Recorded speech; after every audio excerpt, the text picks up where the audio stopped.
এই বুজুর্গ ও বুজুর্গ হযরত মুশাহিদ রহমতুল্লাহ আলাইহির সবচেয়ে বেশি ঘনিষ্ঠ খাদিম তাই যত লম্বা সময় মুশাহিদ সাহেবের খেদমত করছেন আর কেউ অত লম্বা সময় খেদমত করার সুযোগ পেয়েছে। মুশাহিদ সাহেব রহমতুল্লাহ আলাইহি যখন পাকিস্তানের জাতীয় সংসদের সদস্য ছিলেন তখন তার খাদিম হযরত মৌলানা হুজুর রহমান রহমতুল্লাহ আলাইহি। এই সময়ে বারবার জনাব মুশাহিদ সাহেব রহমতুল্লাহ আলাইহির সঙ্গে পশ্চিম পাকিস্তান সফর করতেন, ঢাকা সফর করতেন। এই উপলক্ষে পাকিস্তানের সেরা উলামায়ে কেরাম যারা, সেরা বুজুর্গ যারা, এরা সবার সঙ্গে তার মুলাকাত হয়েছে, দোয়া হয়েছে। আল্লাহ তাআলা এরা মুলাকাত আর দোয়ার বরকতে তার বন্ধনে মাফ করুকা, জান্নাতুল ফিরদাউস হতে পারে। যে আপনারা লাশ লইয়া সামনে লোকা গিয়া আর সবাই সব ঠিক করে লোকা।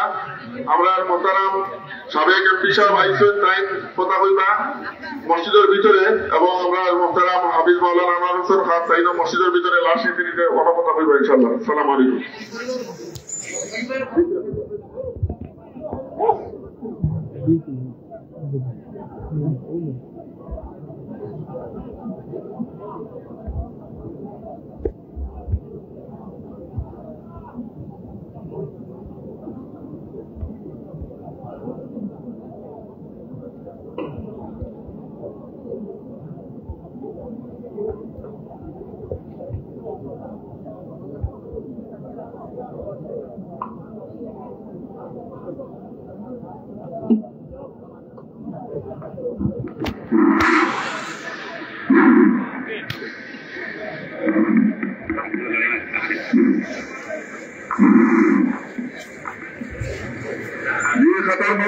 আপনারা আদাত করিয়া ইয়ে করে রাখুন, কারণ বাইরে বেশি গরম, বেশি রোদ, মানুষের খাওয়া হইতে পারত না।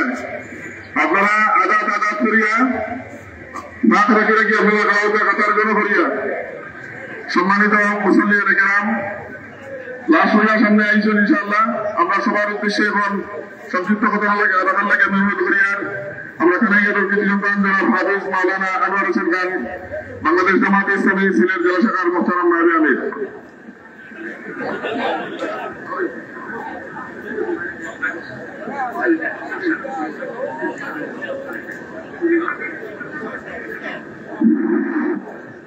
السلام عليكم ورحمة الله وبركاته. الحمد لله رب العالمين والصلاة والسلام على نبي الأمين وعلى آله وصحبه أجمعين وعلى من تبعهم بإحسان إلى يوم الدين.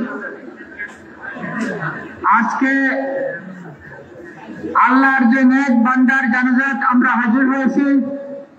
কানাইঘাটের ঐতিহাসিক স্মরণীয় এই জানাজা চতুর্দিক থেকে, ওইদিকে রাজাগঞ্জ, জিঙ্গাবাড়ি, গাছবাড়ি থেকে শুরু করে শরফের বাজার, আটগ্রাম, মোলাগোল, চতুল, বরচতুল, এই এরিয়ার বিভিন্ন জায়গা থেকে আল্লাহর নেক বান্দার জানাজাত হাজির হয়েছেন। আমরা সকলে শুকরিয়া আদায় করি। আল্লাহ রাব্বুল আলামিন কবুল করুন। আমরা যে কথাটা বলতে চাই, উপস্থিত সম্মানিত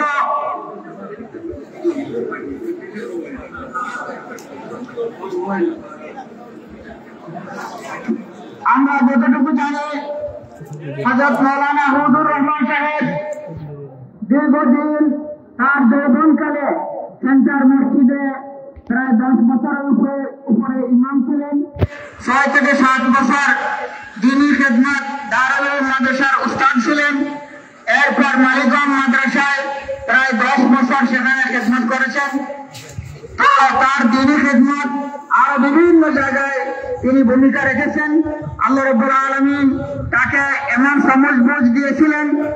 মাওলানা আল্লামা মুশাহিদ বাইনপুরি রহমাতুল্লাহ আলাইহি, মাওলানা আব্দুল রহিম শরীফাই রহমাতুল্লাহ আলাইহি, মাওলানা আব্দুল কাসিম সাহেব সহ, মুহাদ্দিস বুলবুল সাহেব সহ সকলের নাম, শিবনবী সাহেব সহ অত্যন্ত সুন্দর করে সম্মানের সাথে, মহব্বতের সাথে উল্লেখ করতেন। যারা তার উস্তাদ তাদের সম্পর্কে তিনি সম্মান প্রদর্শন করতেন। আমরা তার ব্যক্তি জীবনে দেখেছি। সম্মানিত উপস্থিতি, তিনি খোলাফায়ে রাশিদিন এবং সাহাবায়ে কেরাম রিদওয়ানুল্লাহি তাআলা আলাইহিম আজমাইনের অনুসরণের দিক থেকে তিনি ছিলেন একজন মূর্ত প্রতীক। তিনি আকর্ষণ ছিলেন, তিনি খুব সাহসী বক্তা ছিলেন, ইসলামী আন্দোলনে একজন মর্দে মুজাহিদ হিসাবে তিনি পরিচিত ছিলেন। কোন জায়গায় তিনি তার ব্যক্তিত্বকে জলাঞ্জলি দিয়ে তিনি কোন কাজ করেননি, তিনি তার ব্যক্তিত্বকে রক্ষা করেছেন। তিনি দিনী কাজের জন্য সবচেয়ে অগ্রাধিকার দিতেন। বাংলাদেশ জামাতে ইসলামীর কাজকে দিন কায়েমের এই আন্দোলনে তিনি শরীক হওয়ার জন্য আজীবন চেষ্টা করে গিয়েছেন। আমরা তার আল্লাহ রাব্বুল আলামিনের কাছে দোয়া করি, আল্লাহ রাব্বুল আলামিন তার জন্য দিনের খিদমতকে কবুল করেন। যেটা আল্লাহ পছন্দ করেন, যে কোনো একটাকে কবুল করলেই আল্লাহ রাব্বুল আলামিনের আখিরাতের সেই দ্বার তিনি পার হয়ে যাবেন। আমরা এই দোয়া করি। আর যত ছোট বড় গুনাহ খাতা আছে আল্লাহ রাব্বুল আলামিন যেন মাফ করে দেন।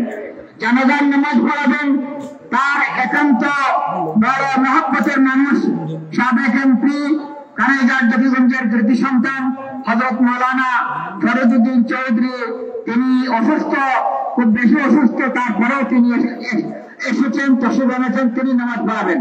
এখন সংক্ষিপ্ত তার ওসিয়ত ছিল তিনি নামাজ পড়ানোর জন্য। এখন সংক্ষিপ্ত কথা রাখবেন জনাব মাওলানা কামাল উদ্দিন সাহেব।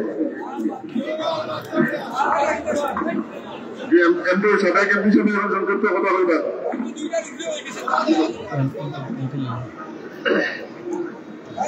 আলহামদুলিল্লাহ রাব্বিল আলামিন, والصلاة والسلام على سيد المرسلين وعلى آله وأصحابه أجمعين। সম্মানিত মুসল্লিয়ানে কেরাম, আপনারা ঢালাইছড়ি সবার জানাজার নামাজে হাজির হয়েছেন। আল্লাহ রাব্বুল আলামিন আপনারা সবাইকে এবং আমারও কবুল করুক। ঢালাইছড়ি সাহেব তো বয়স 100 কাছাকাছি। মসজিদের ঘরের ভিতরে যত সময় জায়গা আছে তত সময় বাইরে আপনারা তাতা করেন না, নিষেধ। মসজিদের ঘর আগে নিলাম করোকানের পায়মপুরি রহমতুল্লাহ আলাইহি এবং দীর্ঘদিন তার খেদমত আসলা। পায়মপুরি সাহেব যত জায়গা কেউ সাথ চাইতা, কোনো জায়গাতে বইয়া নেওয়া লাগলেও আমি বইয়া নিতা আর করতাম। পায়মপুরি সাহেবেও তাদের বড় পছন্দ করতাম। ছোটবেলার থেকেও পায়মপুরি সাহেবের খেদমত থাকার সময় থেকেও তাই জামাত ইসলামের সাথে শরীক হয়েছেন এবং শত বাধা বিপত্তি সত্ত্বেও তাই জামাত ইসলামের সাথে শেষ মুহূর্ত পর্যন্ত আসলা।